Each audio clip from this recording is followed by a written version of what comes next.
On Christmas Eve, a poor mail-order bride had no supper, until the cowboy shared his plate. Christmas Eve arrived wrapped in silence and snow. The wind swept across the open plains of Montana, howling like a lonely warning. Snow piled high against fences, barns, and the small, worn-down cabin standing far from the nearest town. The world looked peaceful from a distance, but inside that cabin, peace was nowhere to be found. Inside sat Clara Whitmore. She was cold, she was hungry, and most of all, she was alone. The single candle on the table flickered weakly, casting shadows on the bare wooden walls. There was no fire in the stove, no food on the table, just an empty plate, and a woman who had traveled thousands of miles believing she was coming to a new life. Instead, she had arrived at nothing. A promise that never came true. Clara had left England with hope stitched tightly into her heart. Her father had passed away the year before. Her mother was ill. Jobs were scarce, and each day felt heavier than the last. When she read about mail-order marriages in America, ranchers seeking wives, offering homes and security, it felt like fate knocking on her door. The letters from Elias Carter had been short, but polite.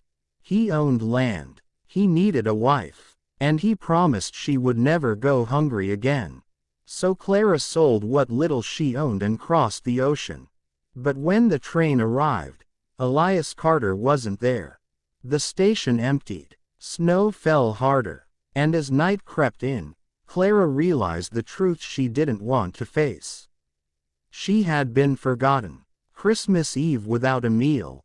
By the time Christmas Eve arrived, Clara's food supply was gone. She wrapped herself tighter in a thin shawl, her stomach aching as she stared at the empty table. Outside, families in town were sharing warm meals, laughter, and prayer. Clara whispered softly to herself, "Just get through tonight." That's when she heard it. Hoofbeats. Slow, heavy, real. The cabin door opened, and a tall man stepped inside, brushing snow from his coat. He froze when he saw her. Sorry, he said. I thought this place was abandoned."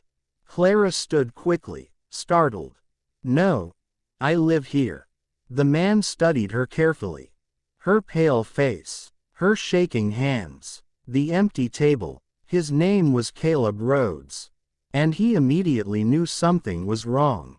The plate that changed everything. Without asking questions, Caleb removed his saddlebag and pulled out a wrapped bundle. He set a plate on the table. Roast beef, potatoes, fresh bread. "I was heading home," he said quietly. "But no one should be hungry on Christmas Eve."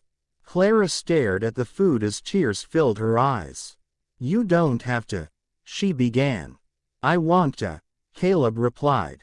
They sat together in silence as she ate slowly, carefully, afraid the food might disappear if she moved too fast. Caleb watched without judgment, only concern. That night, he lit the stove, fixed the broken door latch, left extra blankets, and when he stood to leave, he paused.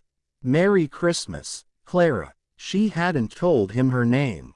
Yet somehow, he already knew it. The truth comes out. Caleb returned the next morning. This time, he brought firewood, supplies, and news Clara had both feared and needed. "Elias Carter passed away 3 weeks ago," he said gently.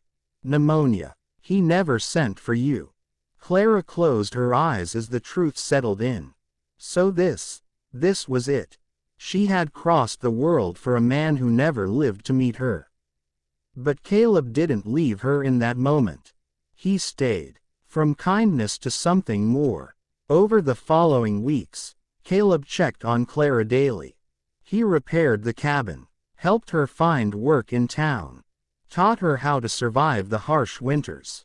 And slowly, the silence between them turned into conversation, then laughter. Caleb had his own scars. He'd lost his wife to illness years earlier. Since then, he'd kept his heart locked away, buried beneath work and routine. But Clara changed that. She brought warmth into spaces he thought would remain cold forever. A new beginning. Spring arrived quietly. Snow melted. Grass returned. And the ranch felt alive again. One evening, as the sun dipped low over the horizon, Caleb stood beside Clara outside the cabin. "I never planned to open my heart again," he said. "But you changed that." Clara smiled softly. "So did you." That summer, they married, not out of necessity, but choice. 1 year later, on the next Christmas Eve, the cabin glowed with light. A full table, warm food, laughter echoing into the night. Caleb raised his glass. "To the night that brought us together." Clara held his hand. What began as hunger had become love. What began as loneliness had become home. Closing narration. Sometimes life leads us to an empty table, so that we can learn the true value of a shared meal. And sometimes, the stranger who offers their plate becomes the one who offers their heart. Subscribe for more videos.